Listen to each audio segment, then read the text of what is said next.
meu som estava baixo. Boa noite. Tudo bem, então. Boa noite a todos vocês aí. E aí, como que foi? Semana? Sérgio? Lucélia? Tudo bem? Boa noite, professora. Tudo bem? Tudo bem, graças a Deus. Então tá bom. Gente, vamos dar início à aula, né? Na nossa última aula do nosso módulo, né, de educação social corporativa. E eu vou voltar naquele. Lembra que a aula passada, naquele slide que eu falei, eu não vou terminar esse slide porque ele é mais profundo e a gente vai começar agora a falar sobre o currículo, vai falar um pouco sobre comunicação, entrevista e assim por diante, né? Então, o que eu vou fazer? Eu vou dar uma recapitulada da aula, como eu fiz na aula passada, que eu dei naquela aula retrasada, que foi a nossa primeira aula. Vou estar dando uma recapitulada bem breve. Se tiver alguma dúvida, vocês podem interromper a aula. Vocês sabem que para mim não tem problema nenhum interromper a aula, para estar participando, para estar fazendo algum questionamento, alguma dúvida, assim como vocês levantaram na aula passada algumas dúvidas, alguns questionamentos, pode levantar tranquilamente, ok? Vamos lá. Vou compartilhar a tela aqui, gente.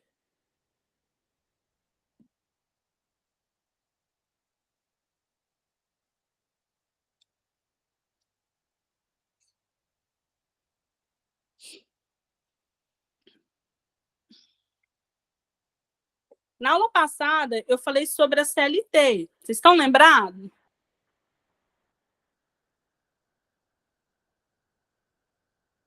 Vamos lá, gente. Então, na aula passada eu falei sobre a CLT, né? Falei para vocês quando que foi se instalado a questão do nosso direito à CLT, às nossas leis trabalhistas, o direito de carteira assinada, que foi o próprio Getúlio Vargas, né, que na época era o presidente do Brasil, no dia 1º de maio de 1943. E eu falei um pouco sobre alguns direitos da CLT.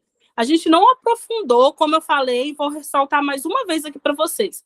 O intuito aqui não é formar advogados, então a gente não vai aprofundar. Nem eu sou da área na área civil, na área de direito. Então, assim, não vai ter um aprofundamento. Porém, eu trouxe aqui algumas leis baseadas, né, tanto naquela apostila que vocês têm, para que vocês consigam estruturar um pouquinho, entender um pouquinho o direito do trabalhador, já que a gente está numa aula de educação social e corporativa. E hoje a gente vai começar, dar início e finalizar o conteúdo da disciplina com entrevista de emprego, com processo seletivo, como estruturar um currículo. Então, eu preferi trazer essa aula da CLT antes da gente começar a falar sobre o emprego em específico. Aqui eu trouxe os direitos da CLT, né? Primeiro aqui são as categorias especiais de trabalhadores. Eu citei um exemplo de algumas categorias. Aqui tem aeroviários, aeronautas, atores, teatrais e assim por diante. Então, assim, cada área específica do mercado de trabalho existe uma categoria. Vocês, por exemplo, da área da enfermagem, quem é da área da enfermagem, quem é o químico, existe a categoria da enfermagem.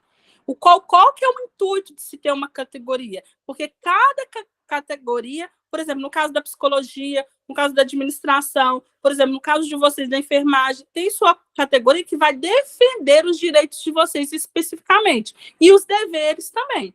Porque, por exemplo, um técnico de enfermagem, ele tem os seus deveres, mas ele também tem seus direitos. Até onde o técnico de enfermagem pode reportar, quais são as atividades que ele pode desenvolver dentro da enfermagem e quais ele não pode. Até que ele assume responsabilidade, depois é que ele não pode assumir. Então, se ele não pode assumir, ele não pode executar. Está tudo descrito dentro de suas categorias. Contrato individual de trabalho, eu falei sobre o contrato individual de trabalho. Se nós, por exemplo, quem trabalha na CLT foi contratado, a empresa, se você foi contratado dentro do regime da CLT, que hoje é lei, né, é um direito de todo trabalhador, quem está trabalhando aí dentro do mercado de trabalho, CLT contratado, você tem um contrato de trabalho. Não tem como você ser contratado dentro do regime da CLT e não ter um contrato de trabalho. E lá nesse contrato de trabalho, o que está falando? Está descrito o contrato, o próprio nome fala. Se você faz um contrato, lá tem quais são os direitos do trabalhador e quais são os deveres. Qual é o horário de entrada dele, qual que é o horário de saída do trabalhador, quantas horas semanais ele vai trabalhar, quantas horas ou quais são os dias que ele vai ter de descanso, e assim por diante. E o contrato tem lá salário e assim por diante. Convenções coletivas. A Convenção Coletiva do Trabalho, também conhecida como CCT, é um conjunto de regras trabalhistas negociadas. Então, o que acontece? Cada categoria, lá no início eu não falei que todos nós, de todas as áreas que incluem aí no mercado de trabalho, legais, eu estou falando de áreas legais, gente, ela tem sua categoria. Então, se ela tem sua categoria, ela tem suas convenções. O que é a convenção? Qual que é o regime? O que rege a nossa categoria? O que rege a categoria de enfermagem? O que rege a categoria de administração? O que rege a categoria de psicoterapeuta? E assim por diante. Porque cada categoria ela vai assumir sua responsabilidade. Um administrador, por exemplo, se ele for contratado realmente como administrador, e eu citei esse exemplo na aula passada, de uma empresa, de uma indústria, o que acontece? Ele, dependendo do erro que ele comete dentro da empresa, ele pode sim ser punido. Então, tudo aí na convenção está descrito. Férias, aqui fala. Oi, Sérgio. Tem gente com dificuldade para entrar na aula aí, ó. Tenta ver com a direção aí da escola. Sérgio, boa noite, tudo bem? Eu estou aqui, eu aprovei, só que não entraram. Pede para entrar de novo, por gentileza, no grupo. Tá bom, então, Ana, vou falar com você. Sérgio. Então, vamos lá que eu vou dar continuidade. Sérgio, caso eles não consigam entrar, você pode interromper, que a gente vê aqui, tá? A Ana está na aula, tá bom? Vamos lá. Falei sobre as férias, né, que nós temos direito aí de 30 dias de descanso remunerados depois de um ano. Então, se você trabalha um ano, aqui todos nós somos adultos, então a gente já sabe quanto a esse direito. Deu um ano de trabalho, você tem o direito de tirar 30 dias de férias. A fiscalização, por quê? Porque precisa ter uma fiscalização. Lembra que lá na aula passada eu falei sobre a Revolução Industrial, eu falei sobre o crescimento industrial, e devido a todo esse crescimento, teve a necessidade, foi uma necessidade de se ter uma gestão de pessoas para gerir esses trabalhadores que estavam dentro das indústrias.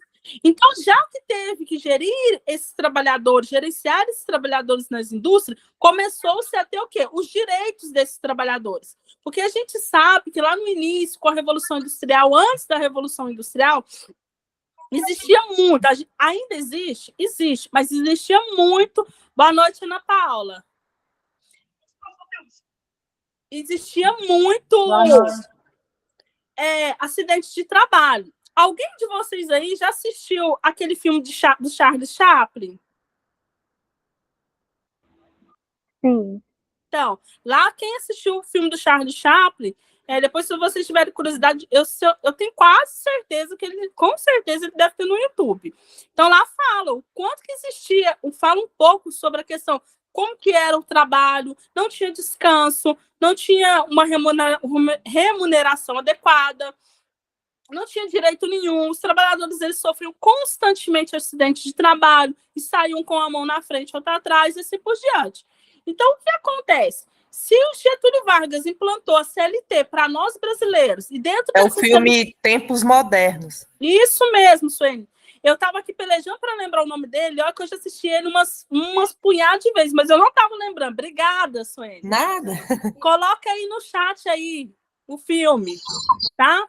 Certo. Então, o que acontece? Muito obrigada. Devido a esses direitos que foi implantado para nós, brasileiros, em 1º de maio de 1943, com Getúlio Vargas, houve-se a necessidade, tem-se a necessidade de ter uma fiscalização. Porque nós sabemos que por mais que existem direitos, agora eu estou falando do nosso país, Brasil, por mais que existem deveres dentro do mercado de trabalho, especificamente com a CLT, que é o que a gente está falando, infelizmente a gente sabe que muitas empresas não conseguem cumprir. Mas não só as empresas. Não cumprem. Mas também tem muitos trabalhadores que não cumprem também. Então, para ter isso, para resguardar ambas as partes, tanto a área da empresa quanto o trabalhador, que a empresa também precisa se resguardar, precisa se ter uma fiscalização. E por que essa fiscalização? Para saber se a empresa e o trabalhador estão andando em comunhão com esse regimento da CLT. Aqui fala da jornada de trabalho. Essa jornada de trabalho, na aula passada, eu gastei um tempinho explicando sobre ela.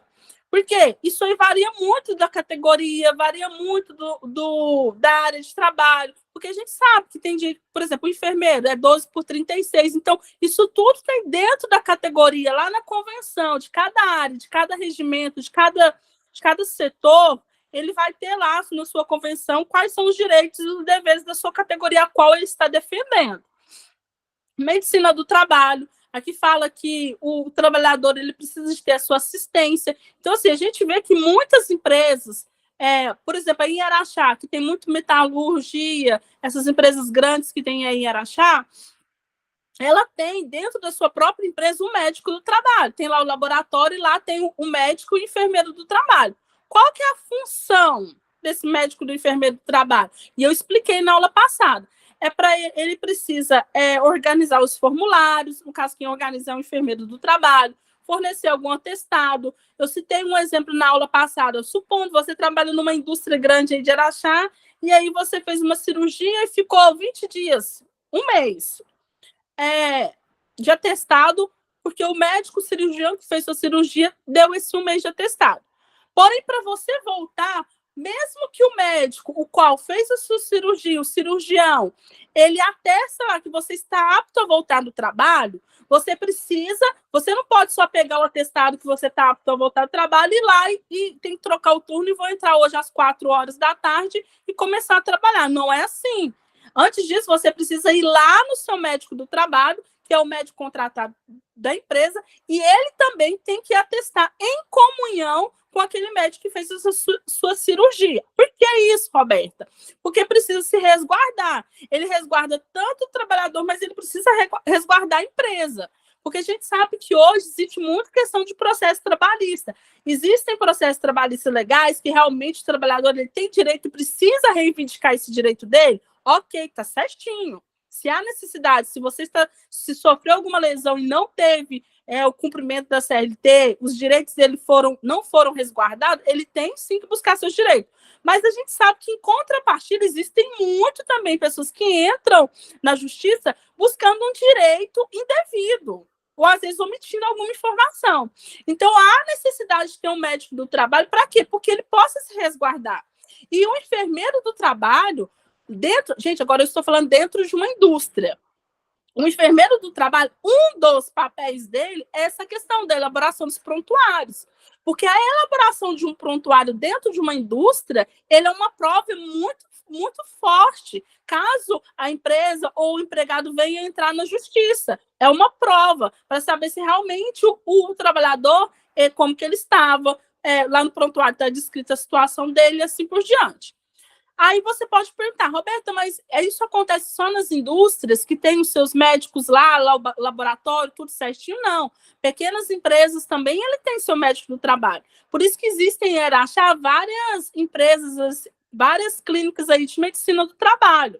O que essas clínicas de medicina do trabalho fazem? Ela presta o serviço para essas empresas de pequeno porte que não têm as condições de ter um médico específico lá em função dela. Aqui eu falei sobre a organização sindical, né? Porque cada categoria ele tem seu sindicato, assim como aí tem seu sindicato metalúrgico, tem um sindicato da enfermagem. Qual que é a função desse sindicato? Ele é defender... Gente, eu estou falando a questão legal, né? Porque alguém pode questionar, mas o sindicato ao qual eu participo não faz isso. A gente sabe que, infelizmente, tem casos e casos, mas eu estou falando aqui da questão legal. Da questão legal, o que acontece? O sindicato, qual que é a função dele? Defender esses direitos. Porque imagina que você trabalha numa indústria em Araxá, e essa indústria tem 1.000 funcionários. Não tem como esses 1.000 funcionários ficarem reivindicando com o presidente da empresa os direitos dele. Ou reivindicando algum aumento salarial, ou reivindicando algum aumento do vale alimentação, ou reivindicando algum acordo na PL. Não tem como os 1.000 trabalhadores bater lá na porta do presidente. Então, o sindicato, o que ele é? Ele é um representante da categoria. Então, ele representa a categoria. Como ele representa, ele vai em comunhão, conversar com o topo, por exemplo, a presidência, e eles vão entrar em um acordo. Por isso que a gente vê, assim, por exemplo, tem muito... Aqui, no estado de São Paulo, se você for ver aqui, tem muito greve. Esses dias tinha greve de ônibus, montadora, Volks, essas montadoras têm muita greve para tudo. Por quê? Porque o sindicato tentou um acordo com a empresa, não teve esse acordo, e aí ele conversa lá com os trabalhadores, decidem paralisar tudo, que é uma forma de... Quando você paralisa algum setor, é uma forma de pressionar que tenha uma negociação, que se faça uma negociação. Não tem os sindicatos bancários, aí não tem, às vezes a gente não vê aí que os bancários estão em greve, que os bancos entraram em greve. Por quê? Porque antes de entrar em greve, nenhuma categoria entra em greve da noite para o dia. Assim, o bancário acordou hoje e falou, vamos entrar em greve, pronto, não vamos abrir o banco, não vamos atender. Ou do transporte, pronto, a gente não vai, o metrô não vai funcionar. Ou, por exemplo, os ônibus não vão funcionar a partir da manhã, 5 horas. Antes deles decidirem que vão entrar em greve, eles tentaram uma negociação antes. Aí não teve a negociação, aí eles começam a entrar na questão da greve para buscar e reivindicar esses direitos. Aqui fala sobre o período de descanso, que eu não vou aprofundar, que na aula passada eu lembro que eu aprofundei muito, que depende muito de cada categoria, assim por diante, né? Por isso que é específico. A proteção do trabalho da mulher, aqui fala quanto que a mulher pode pegar de peso. Falei sobre a maternidade, eu lembro que eu aprofundei bastante sobre a maternidade. Registro do trabalhador de carteira de trabalho, aqui eu falo sobre a lei, assim por diante, sobre o sistema eletrônico, os livros. Por isso que eu quero só reforçar mais uma vez, que eu lembro que na aula passada, depois eu fiquei pensando que eu não reforcei tanto. As empresas hoje exigem ter ponto. Algumas têm aquele biométrico, alguns têm aquele do papelzinho que sai lá, outros têm um livro que você chega na empresa e assina, mas precisa de uma folha de ponto. Por que precisa de uma folha de ponto? Tanto para o controle financeiro, porque com uma folha de ponto, praticamente, lógico, existe erro, pode existir erro, porque o sistema erra, um sistema informático pode errar, mas fica muito mais resguardado de você calcular. E também pela questão também trabalhista, porque a empresa hoje ela precisa se resguardar o máximo possível. Se o funcionário sofre um acidente, então você, dentro da empresa, você sabe se ele estava trabalhando ou não estava trabalhando, quanto tempo que ele trabalhou, quantas horas extras que ele está reivindicando e quais ele tem direito ou não. Aqui eu falei sobre o Departamento de Recursos Humanos. Agora eu vou aprofundar mais um pouco, porque eu lembro que foi aí que eu comecei a falar para vocês que eu não ia aprofundar tanto. Só beber uma água. Aqui eu falei sobre o Departamento de Recursos Humanos. Lembrando aqui, gente, mais uma vez, que eu falo isso em todas as aulas. Tudo isso que eu falo aqui, eu creio que 70% a 80% está tudo lá na apostila de vocês. Ok? Então, assim, é algo muito... Nada que eu dou aqui na aula, não tem como vocês buscarem informação, porque vocês têm essa apostila. E é uma apostila muito legal mesmo, porque ela é uma apostila didática e muito fácil de entendimento. Então, ela não tem nenhuma linguagem que a pessoa pegue para ler e pense assim, nossa, eu não entendi. A linguagem é bem prática e bem legal de se entender. Sobre o Departamento de Recursos Humanos aqui, ó, o Departamento de Recursos Humanos, com uma série de processos políticos e práticas, surgiu na década de 1920 nos Estados Unidos. Nessa época, a indústria estava em expansão e as empresas precisavam gerenciar o grande número de trabalhadores que estavam sendo contratados. Lá no início, aqui, quando eu recapitulei a aula, eu falei aí sobre a importância da gestão de pessoas. Surgiu justamente por causa disso. Houve-se uma expansão muito grande da indústria, né, na década de 1920, nos Estados Unidos. E o que acontece? Com essa expansão, precisou-se ter um departamento, precisou-se criar um departamento que pudesse cuidar especificamente dos trabalhadores, das pessoas. gerenciando aí. Recursos humanos. Essa descrição aqui de recursos humanos, gente, eu trouxe ela lá da apostila, entendeu? A administração de recursos humanos é constituída de subsistemas independentes que formam um processo, através do qual os recursos humanos são captados e atraídos, aplicados, mantidos, desenvolvidos e controlados pela organização. Gente, o que é uma administração de recursos humanos? Administrar. O que é administrar? Gerenciar. Eu gerencio algo. A administração financeira, o que ela faz? Ela gerencia os recursos financeiros. A administração de logística, ela gerencia a logística da empresa, transporte, assim por diante, envios.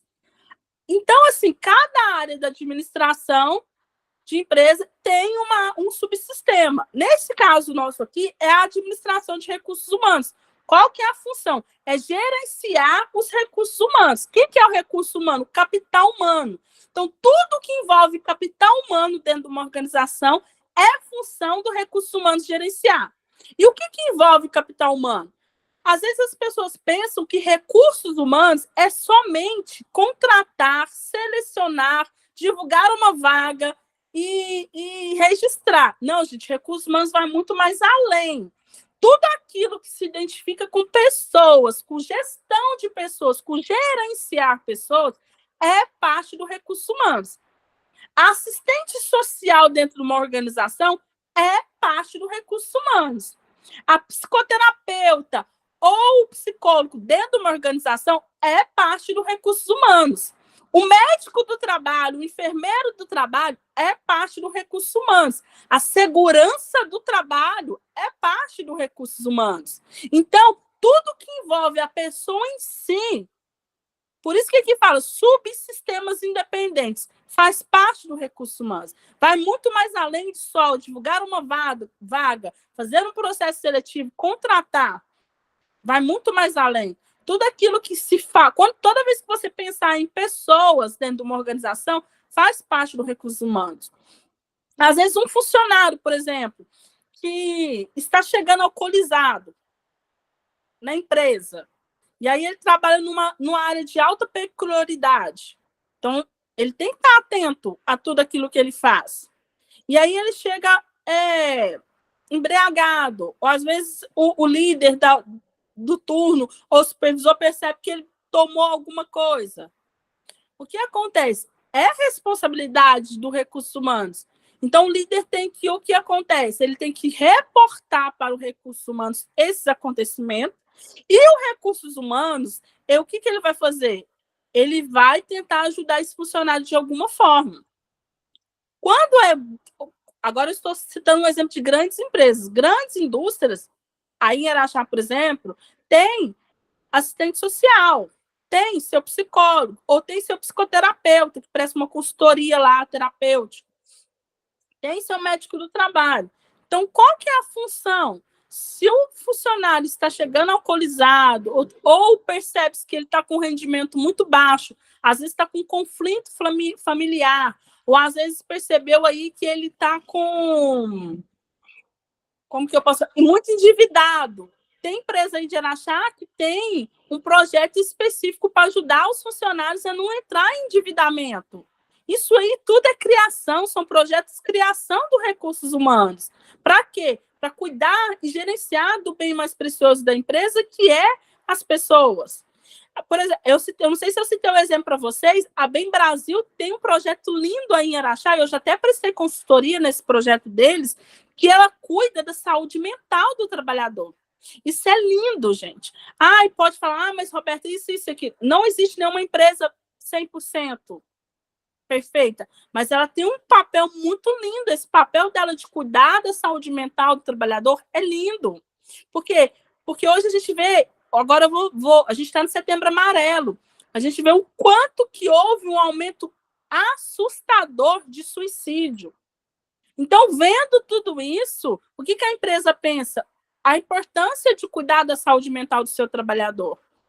E não só na questão do suicídio. Quando você tem uma saúde mental legal, Não é 100%, porque ninguém tem 100% de saúde mental hoje em dia. Ninguém tem 100%. Mas você consegue equilibrar suas emoções, seus sentimentos, você consegue produzir mais.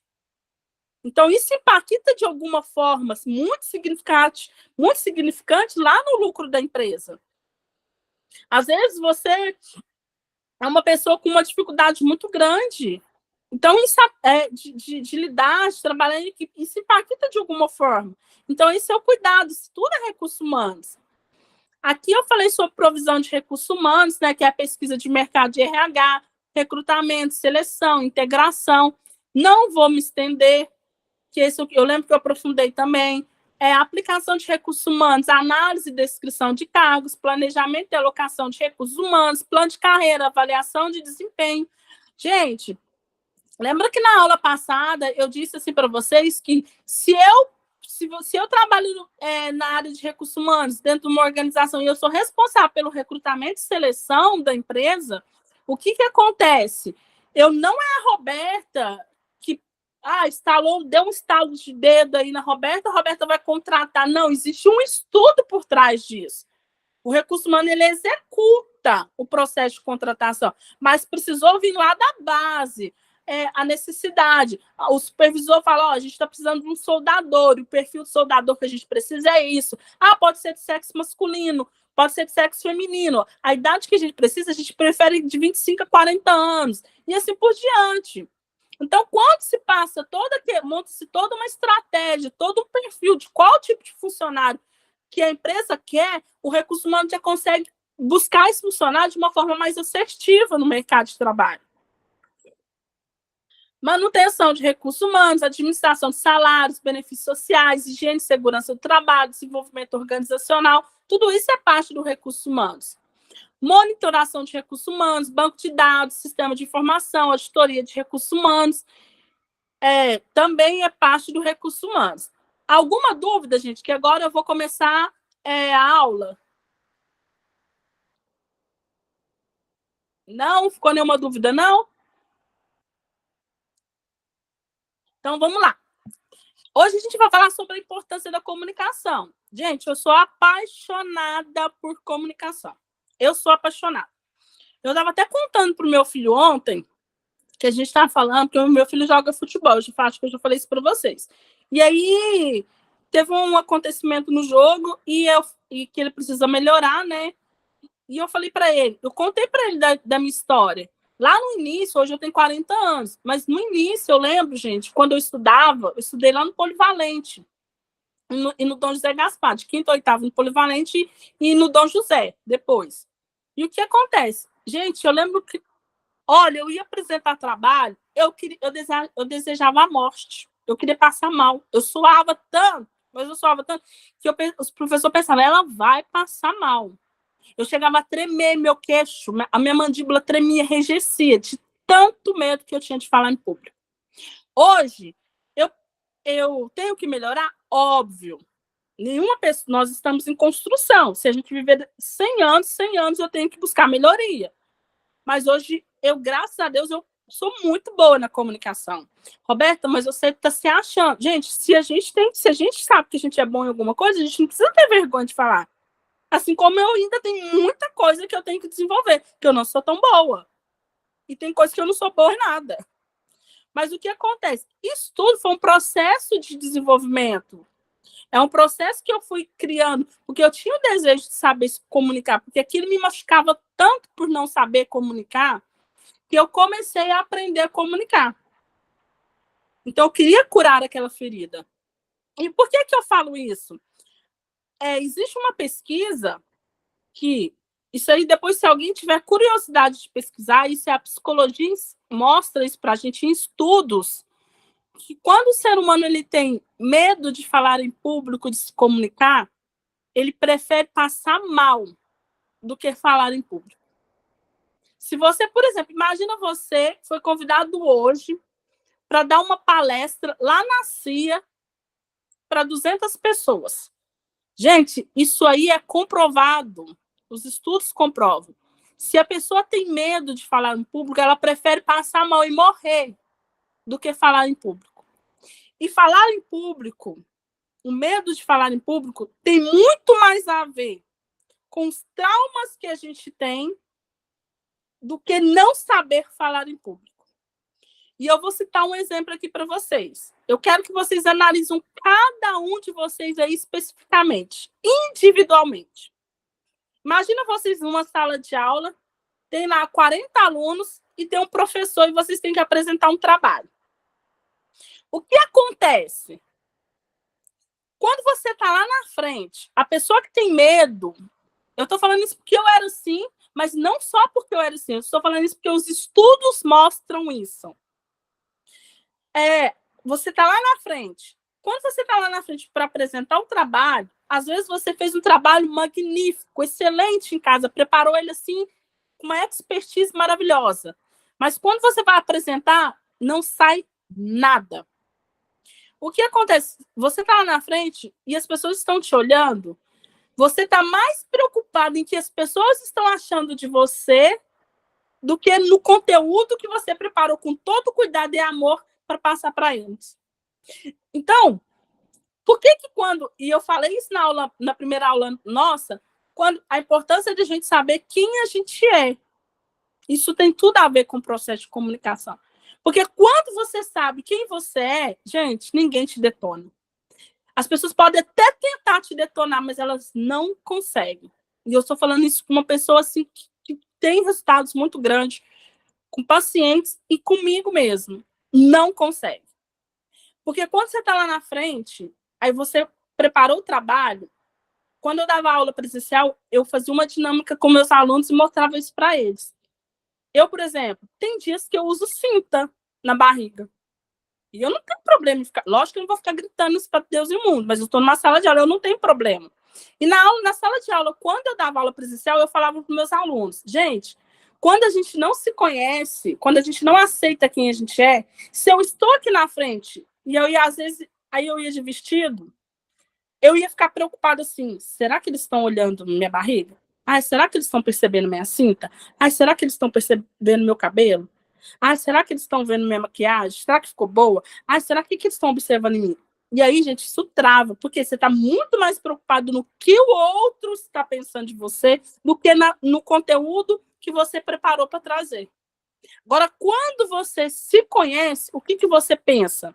Eu estou de cinta, e daí? A cinta é minha, foi eu que comprei e eu estou sentindo bem. Lógico que você não vai sair dando essas mal respostas para as pessoas, mas na sua consciência você tem que conversar isso com você. Ai, meu cabelo, por exemplo, eu gosto de cabelo black ou de trança. Aí eu posso pensar assim, eu gosto, meu cabelo tá black hoje, eu tô achando lindo e maravilhoso, e tá bom, eu estou bem comigo mesmo. Eles que me aceitem. Então, quando você trabalha isso, você, na comunicação, você tem um desenvolvimento extraordinário. E por que eu comecei a falar sobre a comunicação hoje? Porque a gente vai falar sobre entrevista de emprego, sobre formulação de currículo. E às vezes você tem um currículo maravilhoso. Às vezes você tem uma experiência maravilhosa. Mas quando você está na frente do recrutador, você se trava e não consegue passar as informações das experiências que você tem. E a entrevista de emprego nada mais é que uma venda. Tem gente que fala assim, eu não gosto de venda. Todos nós vendemos. Todos nós, sem exceção. Roberto, eu não gosto de venda. Lógico que você gosta. Se você trabalha na CLT 8 horas por dia, você está vendendo seu tempo. Há 8 horas sua lá para o seu patrão te pagar no final do mês. Se você está numa entrevista de emprego, você tem que convencer o entrevistador, então você tem que vender que você é o melhor produto para solucionar o problema da empresa dele naquele momento. É uma venda. Então, quando você entender isso, que você está frente a frente com o entrevistador, e você tem lá suas experiências, você tem lá a sua formação técnica, então você preparou para isso durante algum tempo, 2 anos, 2 anos e meio, preparou para isso, você não precisa ter medo. Você tem que olhar no olho dele, olhe no olho, gente. Eu não consigo conversar com ninguém, eu não consigo, isso é da minha pessoa. Eu não consigo conversar com ninguém sem olhar no olho dela.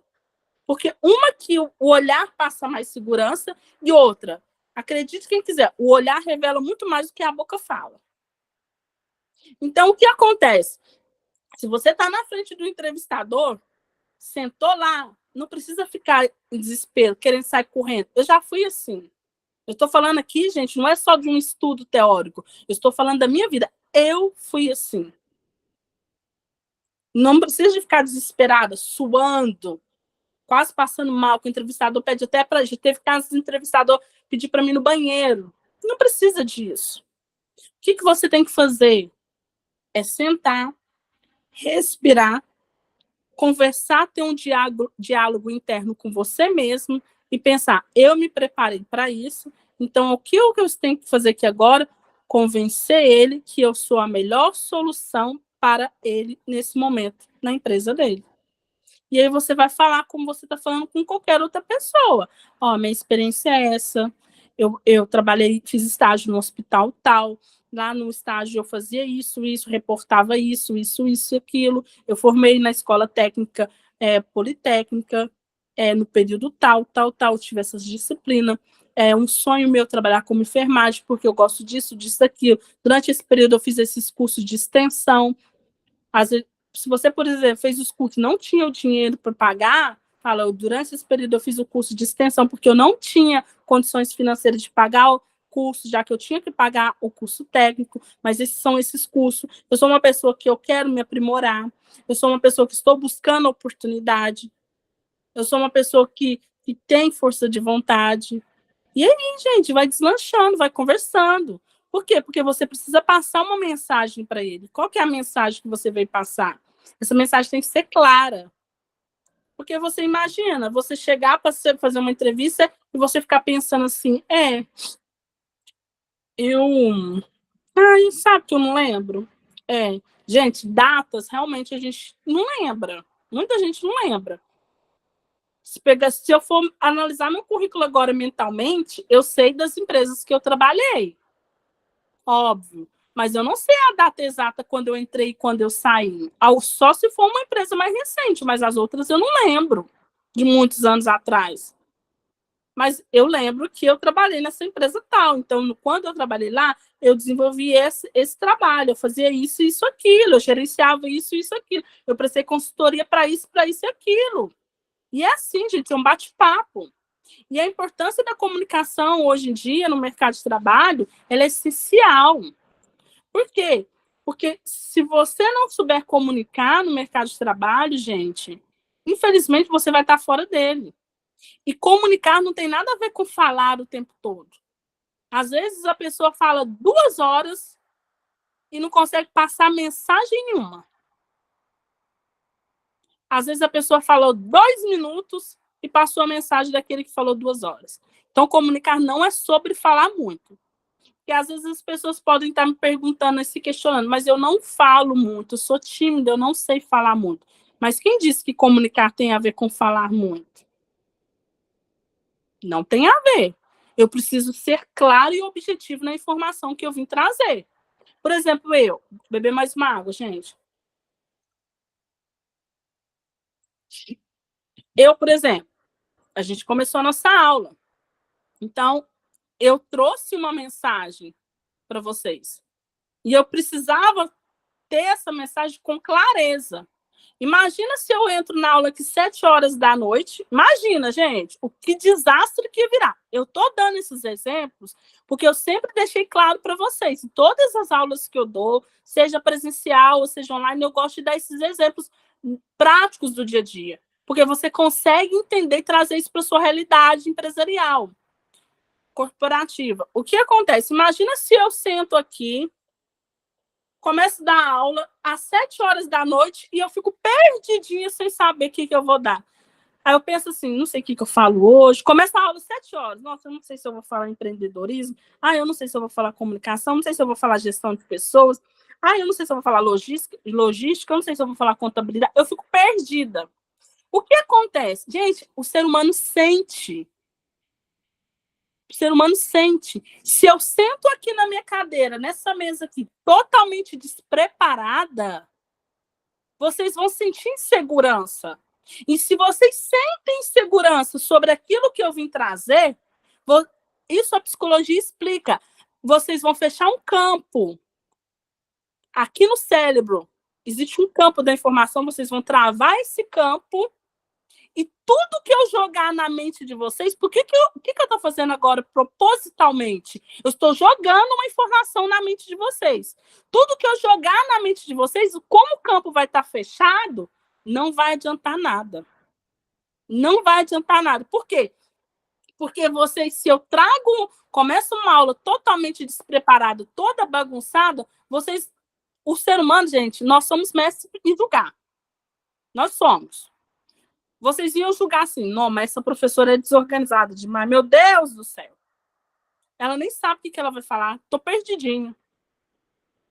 E o que acontece? Vocês mesmo que vocês não me falem, mas o inconsciente de vocês já ia começar a travar. Por quê? Vocês já iam julgar como uma pessoa desorganizada. Então, eu poderia falar aqui 1h30 que não ia adiantar nada. É óbvio, gente, que dentro de um processo de comunicação, o comunicador, ele tem consciência que, se eu passo 1h30 falando aqui com vocês, eu tenho consciência que vocês não vão lembrar de tudo que eu falei. Mas se vocês falarem 10%, o meu processo de comunicação foi show. Por isso que dentro de um processo de comunicação existem algumas palavras-chave. Pode ver por que eu recapitulo muitas aulas? Porque eu jogo algumas palavrinhas-chave. Você pode até não lembrar de tudo que eu falei sobre a CLT, porque realmente é um conteúdo, às vezes, chatinho de falar. Mas alguma coisa ou outra, vocês podem ter certeza que eu joguei uma palavra-chave, vocês vão lembrar. Então, é preciso ter clareza dentro de um processo de comunicação. Clareza naquilo que eu vim falar.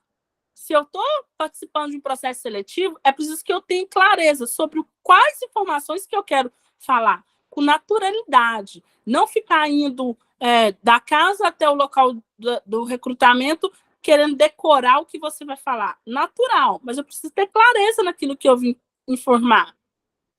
E um processo de comunicação sem clareza não é um processo de comunicação. Já viram aqueles exemplos assim? Por exemplo, tem vezes que a gente pega ranço de alguém. Quem aqui já pegou ranço de alguém?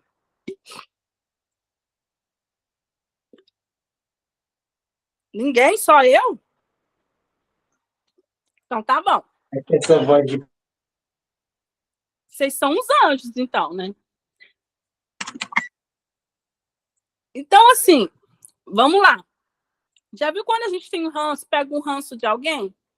E aí a pessoa vai falar com a gente ouve. Mas a gente não tá nem aí com o que a pessoa falou, a gente nem lembra.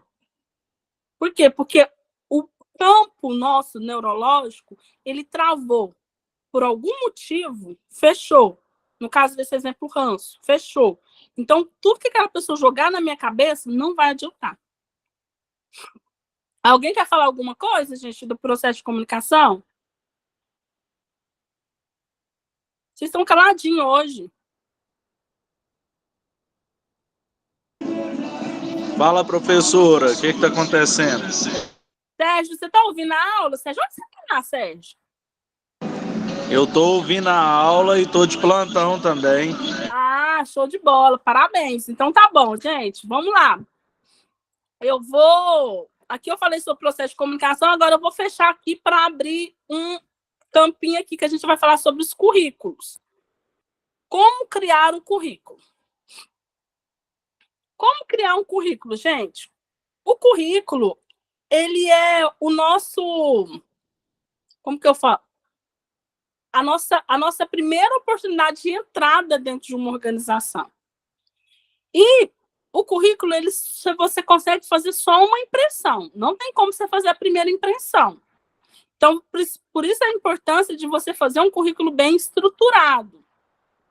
Como bem estruturado? Sendo claro, gente. O currículo também é um processo de comunicação. Você está comunicando com o recrutador, porque é o primeiro contato que o recrutador tem com você, gente, antes de vocês ficarem cara a cara, é através do currículo. Então, é um processo de comunicação. Então, o seu currículo precisa ter um título. O que escrever? Fato, foto, pôr ou não pôr? Isso depende muito dos casos, da situação, da empresa. Tem empresa que exige, tem outras empresas que não exigem. Dados pessoais. Gente, dados pessoais não... Eu vou trazer depois um modelo aqui para vocês verem. Não tem nada a ver com CPF, RG, pelo amor de Deus. Não vai colocar CPF, RG, essas coisas no currículo, não, tá? Documentos. Esses documentos, gente, você coloca RG, CPF só se a empresa solicitar. Por exemplo, tem empresa que você vai preencher lá no site dela. Aí no site ela vai pedir seus dados pessoais. Ok, você vai pôr todos os seus dados que ela está solicitando. Mas se for um currículo impresso que você fez na sua casa aí, não vai colocar seus dados pessoais. Objetivo profissional. Qual que é o seu objetivo? Precisa também esclarecer esse objetivo. E não é um objetivo ficar escrevendo 3, 4 linhas. É um objetivo claro. Lembra que o currículo é um processo de comunicação? Se ele é um processo de comunicação, ele precisa ser claro, preciso na informação. Então, qual que é o seu objetivo? Experiência. Quais são as suas experiências? Você vai colocar a empresa que você trabalhou, quando você entrou na empresa, quando você saiu da empresa, e assim por diante. Cursos extras que você fez. Lembra que a gente está pedindo aí, pedindo assim, tá.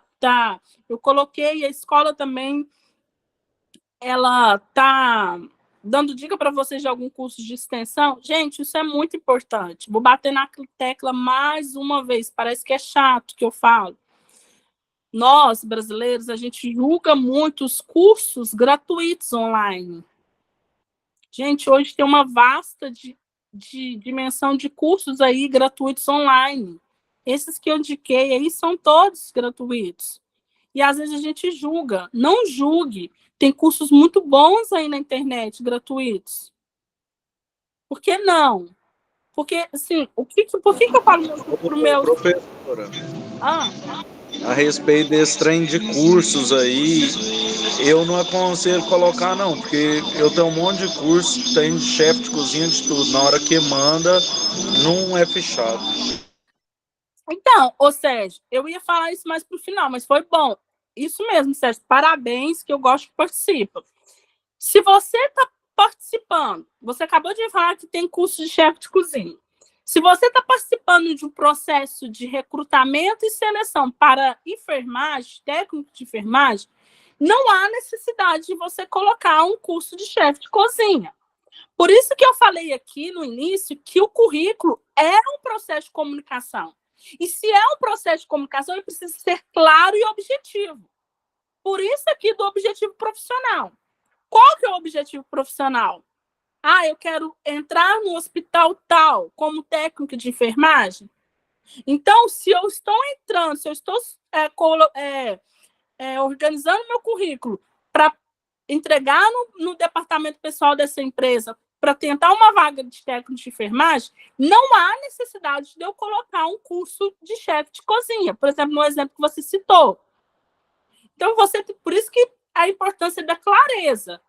Se eu estou participando de uma vaga para gerente de uma empresa, para coordenador, não há necessidade de eu colocar alguns cursos que eu tenho, que fogem daquela vaga em específico. Por quê? Porque a gente sabe, por exemplo, eu tenho 40 anos. Então, eu trabalho desde os meus 16 anos. E eu já passei...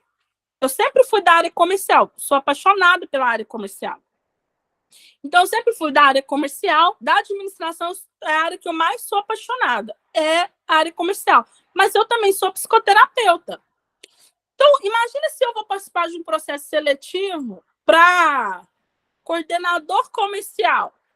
Às vezes, vai ter cursos que eu fiz dentro da psicoterapia, da logoterapia, que não há necessidade de eu colocar, já que eu estou tentando uma vaga na área comercial. Então, você tem que ter muita clareza. Qual é a vaga que eu quero disputar? E dentro dessa vaga, quais são os cursos que eu tenho que se encaixam, que comungam, que falam entre si com essa vaga? As experiências você coloca todas, independente se é da área que você atuou ou não. Esses cursos eu falei, idiomas, formação acadêmica, perfil profissional, e o que não colocar no seu currículo, que foi o que eu falei aqui agora. Alguém quer levantar alguma dúvida?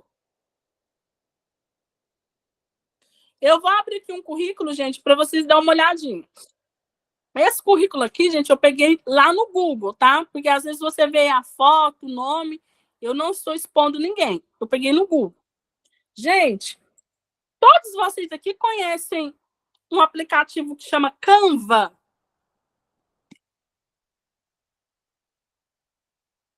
Eu preciso que alguém me responda. Vocês conhecem o Canva? Ei, gente. Conheço, professora. Então, fechou. Gente, o Canva, o Canva é vida. Eu uso o Canva o dia inteiro, se deixar, dependendo do que eu tenho que fazer. E o que acontece? Lá no Canva, porque às vezes você fala assim, eu não consigo fazer um currículo. Lá no Canva, você vai digitar currículo.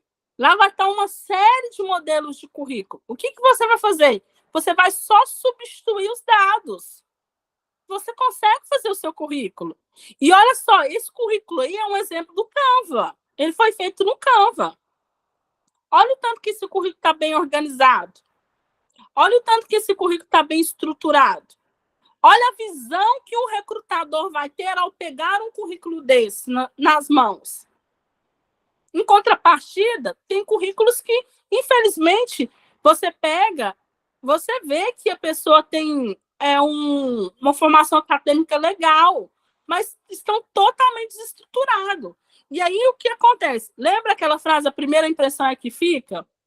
O recrutador, ele vê um currículo desse, que eu estou mostrando aqui agora, esse Francisco Gomes, e um currículo todo desorganizado, ele não vai nem ler o que está no desorganizado. Às vezes, o que está desorganizado estava com uma informação acadêmica assim, superior a isso aqui. Mas ele está muito mais organizado. Ele está muito mais claro. Ele tem muito mais o poder de persuasão. Porque processo de comunicação não é só falar. O currículo é um processo de comunicação. Então, esse currículo bem estruturado é uma forma já do Francisco persuadir. O que é persuadir? Convencer o recrutador a dar uma oportunidade para ele de estar frente a frente com ele, e aí sim o Francisco vai ter a oportunidade de vender o seu peixe. Tá entendendo o que eu estou falando, gente? Como o processo de comunicação são etapas, então é um checkmate. É descascar um abacaxi. Você não descasca um abacaxi tudo de uma vez, você vai por etapas. Então, o processo de comunicação, ele é uma etapa. Se ele é uma etapa, a primeira etapa, como que eu vou comunicar primeiramente com esse recrutador? É através do meu currículo. E ele vai receber, às vezes, centenas de currículos, dependendo da vaga. Então, eu preciso estar com um processo de comunicação claro e persuasivo. Persuasivo, o que é? Uma forma de convencer. Como que eu convenço ele a, primeiramente, pelo menos me dar uma oportunidade de estar frente a frente com ele? É através de um currículo legal. E aqui o Francisco coloca, estudante de marketing com ótimo desempenho acadêmico e grande disposição para aprendizado. Aqui ele já está fazendo um resumo dele.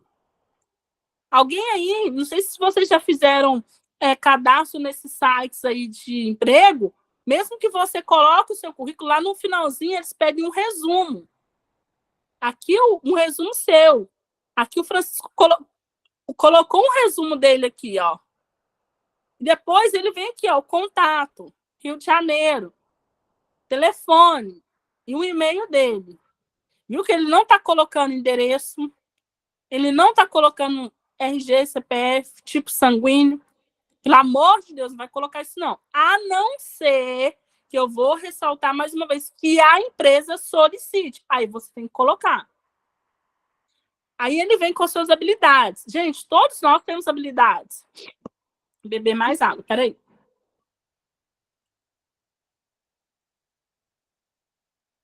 Todos nós temos habilidades. Não há um ser humano na face da Terra que não tenha uma habilidade. Todos, sem exceção. Só que, às vezes, nós, seres humanos, o que a gente faz? Às vezes, nós somos 99% ruim em alguma coisa e 1% bom em outra. Mas a gente foca e lamenta e chora nos 99%. em vez de a gente pegar esse 1% que a gente é bom e potencializar ele para monetizar ele, ganhar dinheiro. Tá dando para entender? Habilidades todos nós temos. Por isso que é importante o autoconhecimento. Por isso que é importante a gente saber quem a gente é.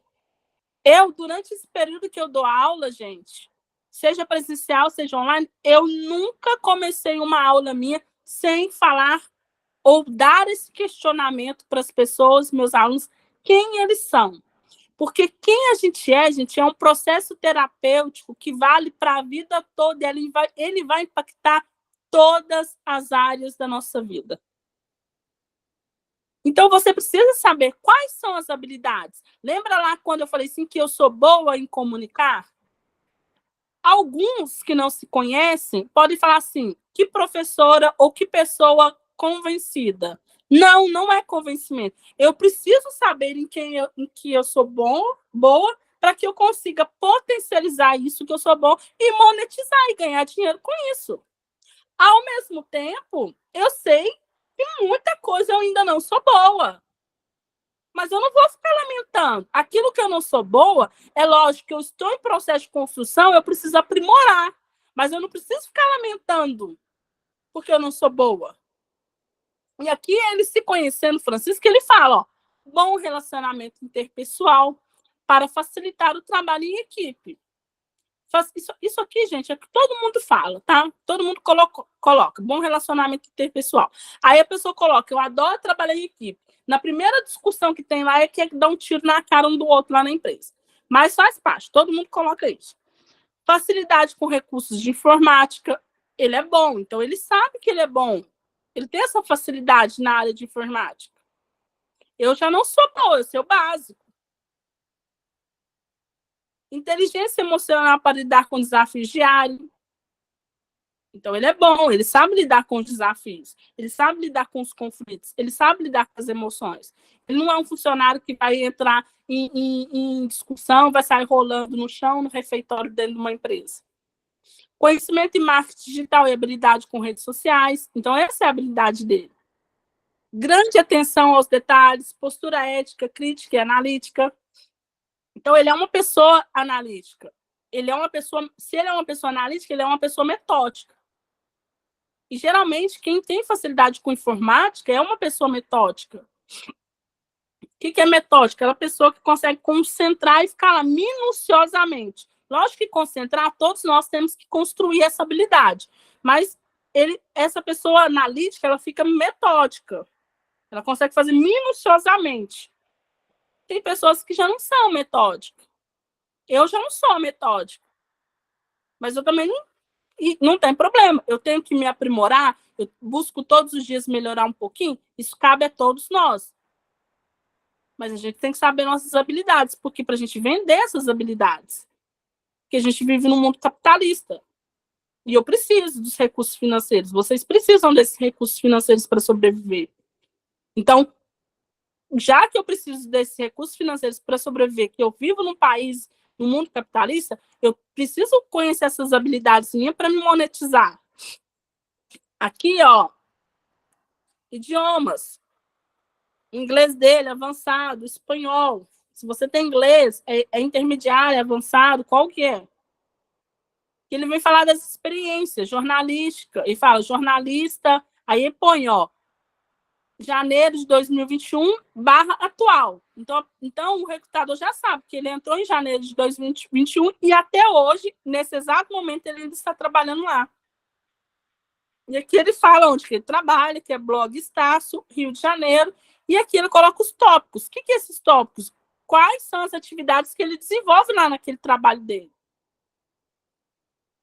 Se você tem um currículo aí que você já trabalhou em 10 empresas, lógico que você não vai colocar as 10, gente. Coloca aí as 3 últimas. 4 no máximo, dependendo, mas as 3 últimas tá legal.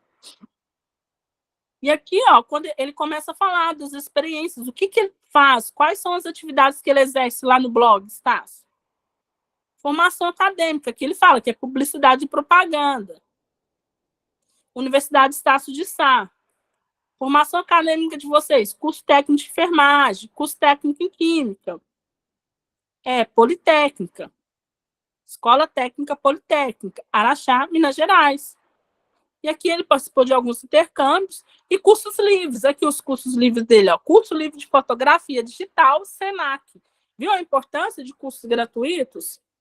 Ele pôs o curso livre de fotografia digital no Senac. Por quê? Porque condiz com a vaga que ele quer, que ele almeja.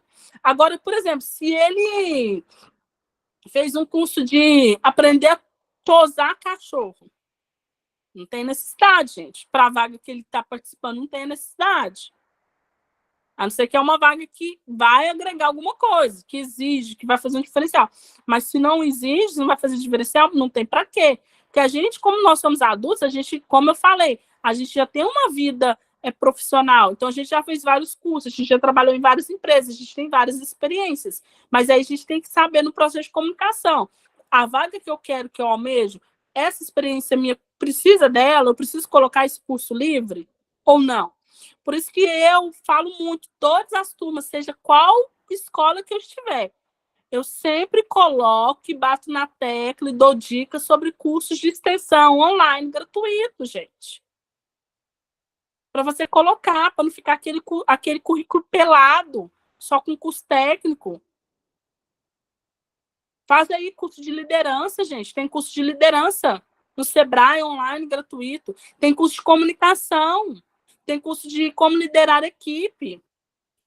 Tem curso de desenvolvimento de conflitos dentro da organização. Isso aí, seja a área que você estiver atuando, de serviços gerais a um presidente da empresa, é viável, é agregado. Alguém quer falar alguma coisa? Tem alguma dúvida sobre o currículo? Eu mesmo não tenho, não, professor. Fechou. Meninas?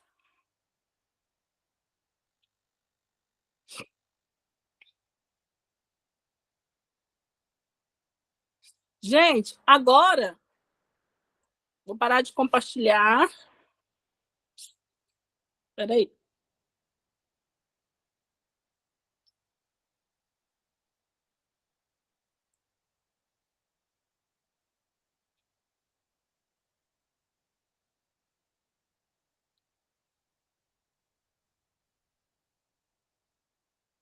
Ok.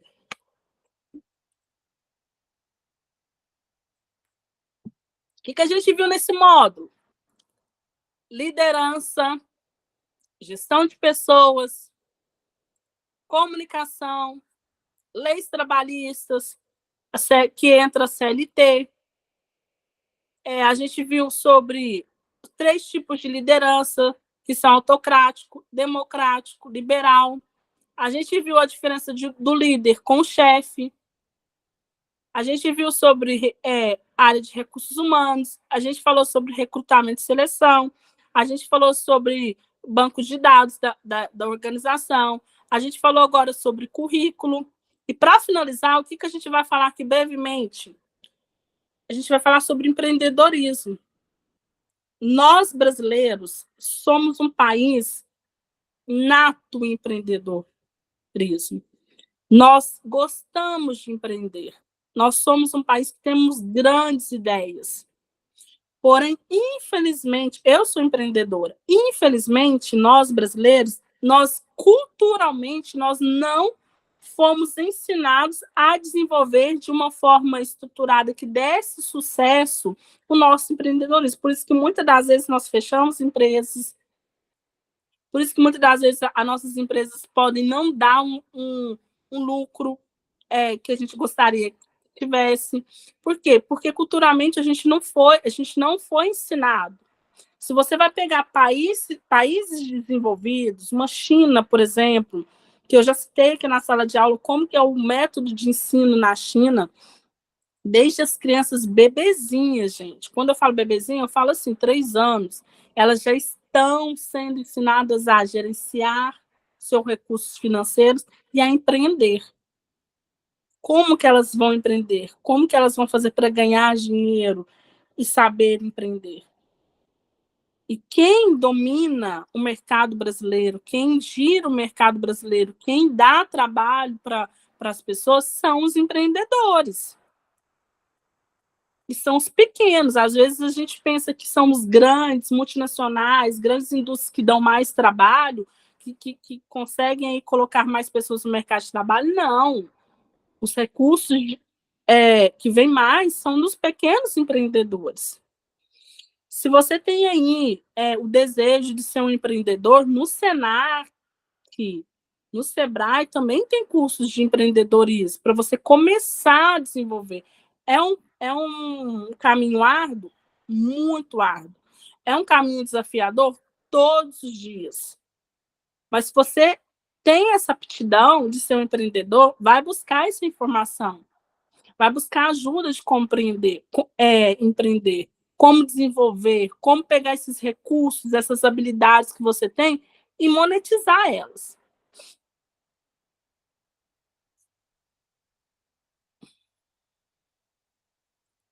Meninas e meninos, alguém quer falar alguma coisa, fazer algum questionamento, dar alguma dica? Porque, como eu falo, todos nós estamos em processo de construção.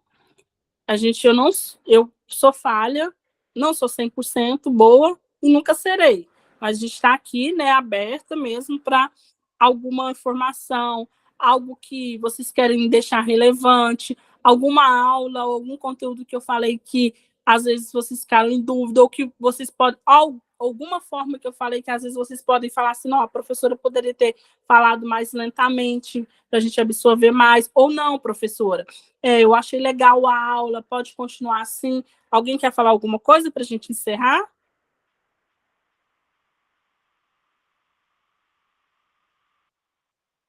Ninguém? Estou falando sozinho. Não, professora, tá tudo ok aqui. Eu queria só te perguntar uma coisa, que eu não sei se alguém te perguntou, porque às vezes eu entrei um pouquinho mais tarde, mas se a prova vai ser baseada naqueles 2 trabalhos que a gente fizemos. Isso. Lembra que eu recapitulei todas as aulas, eu estou recapitulando? Sim. Então, a aula, e agora no finalzinho da aula, lembra que eu dei uma recapitulada sobre todo o conteúdo que a gente falou nessa disciplina de educação? Então vai cair assim, da apostila inteira. Então, não vai cair a apostila inteira. Pega esse finalzinho que eu falei sobre liderança, os tipos de liderança, processo de comunicação, recursos humanos, diferença de líder com chefe, processo de comunicação, os subsistemas aí de recursos humanos. E é isso aí, estuda isso aí. Sim, professora, obrigada. Tá bom? Gente, então foi um prazer estar com vocês, tá? Nessa disciplina. Que Deus possa abençoar cada um de vocês imensamente, que vocês possam ter bastante sucesso na carreira de vocês. E eu espero de coração que aquilo que eu trouxe, o conteúdo que eu trouxe, possa ter ficado uma sementinha aí na mente de vocês, e vocês consigam aprimorar. Professora, obrigada a senhora aí, viu? Certinho. Ô, Sérgio, muito obrigado, parabéns pela participação. Eu gosto sim, adorei você participar, porque quando a gente participa, a aula passa mais rápido, não fica cansativo para ninguém, tá bom? Deus abençoe vocês, sucesso. Beijo, gente. Tchau, tchau.